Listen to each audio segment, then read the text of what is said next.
ihanga catandika Ehururu Nokushomesa abakozi baco ahantekateka kutaho emyanya kutereramo Obururu hamwe no kumanyisa abantu bona ejo eyihirwemu kandi naneyonjirwemu obwo ari kwetebekanisiza akarura kakuja kuterwa mu mwaka ogw'2026. So we are aware that some of these places are actually private places. So during this exercise, we are going also, that's why we are sending them out there. We are going to find out these places that have been used for other things, maybe gardens, or they've constructed there, and we are going to do what we call relocating. Atuhurra Violet Okutereze Electoral Commission no muri Mbarara City yagira ngo batandika kutaha emyanya yo kutereramo akaruru obo bari kukora terekeragiro cy'engendoro y'ihanga ecya section 10 23 8 hamwe n'igana 9 ebiri kubikiriza kutandikaho kutaha emyanya Egyi kandi aba batandika izoberi kandi baza kumara 10. Right now as Electoral Commission, the roadmap has started and has started with demarcation of electoral areas and reorganization of polling stations. As we are demarcating, we are mandated by the law.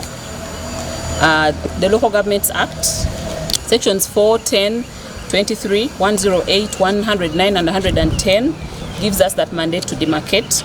And on top of that, we are also mandated by Article 180 and 181 of the Constitution of the Republic of Uganda.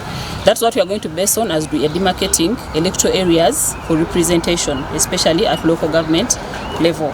And then we shall also do reorganization, and we pick this mandate also from the law. Section 12, 1D and Section 33 of the Electoral Commission Act mandates us to organize, establish and manage polling stations. So that Violet yayongera yashaba abantu bona okwejumbira omunchi kwezi habo kubaniza bayamba okumanya imyanya yo kutereramo Obururu obu. We are calling upon the residents as we are doing especially reorganization. We are going to hold meetings in the different wards. We are going to hold them at ward level because usually polling stations at ward level.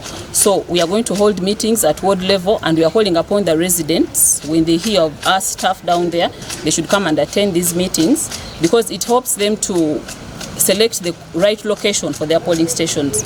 Ebyaro byona ebirashangwe bina abantu bari kurenga rwenda nabaza kutaho ogundi mwanya go kutereramo akaruru kwenda kucendeza aha mu ijoro rw'abantu aha polling station emwe splittinga emyanya abantu bingi munonga. For instance, abantu baba barenga aha rwenda aha polling station emwe. Ejo polling station twinde kucicwa mu kabiri abo kwenda twaje kutera Obururu abatezi Obururu batakaza kuteganisa. Violet yayongera yahanangiriza abakozi babo bona obutejumbiro mu Obururu abo kube kitongore cya Electoral Commission tikine kibina ekiri kwagira okuyaho no gukora abanyayuganda. And they're supposed to be non-partisan and impartial. So we are calling upon you, in case you notice that any of them are actually being impartial, please get back to us because we are now aiming at promoting the image of the EC, and we want to use people who are impartial. So we are calling upon our staff of the Electoral Commission, whoever has been recruited to work anywhere, please be impartial. Ndi Job Kato abaskai TV ya Genshonga muri Mbarara. Obururu niko batandika kwetebekanisa obwo hakarura ke 2026 kari kwirira hihi.